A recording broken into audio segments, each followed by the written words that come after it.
வாழ்க வையகம், வாழ்க வையகம், வாழ்க வளமுடன். வேதாத்ரி மகரிஷி அவர்களின் நாள் ஒரு நச்சிந்தனை. நாள் ஏப்ரல் 1. தலைப்பு சிந்தனை திறன்.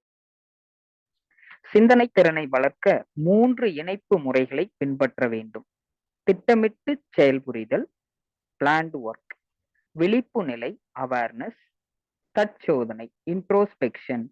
இவற்றில் விளைவை கணித்து அதற்கு ஏற்ற அளவிலும் முறையிலும் மனம், மொழி, செயல்களை பயன்படுத்துதலே திட்டமிட்டு செயல்புரிவதாகும். தேவை, பழக்கம், சூழ்நிலை இவற்றால் உணர்ச்சி வயப்படாது தன்னையும் தான் அடைய வேண்டிய பயனையும் மறவாத விழிப்பு நிலையில் செயலாற்றும் திறன்தான் விழிப்பு நிலையாகும். ஒவ்வொரு செயல் முடிவிலும் விளைவை கணித்து தான் செய்த முறை, அதில் விளைந்த தவறுகள் மற்றும் நன்மைகள் இவற்றை சிந்தித்து உணர்வது. ஒவ்வொரு நாள் இரவும் படுக்கும் முன் அன்று தான் செய்த செயல்கள் அனைத்தையும் நினைவிற்கு கொண்டு வந்து தன் செயல்களை சோதிப்பது.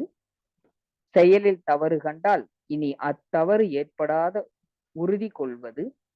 நலமாக இருந்தால் அந்த முறையை அழுத்தமாக மனதில் பதிவு செய்வது. இவை அனைத்தும் இணைந்த முறையே அகத்தாய்வு செயலாகும். வாழ்க வளமுடன்.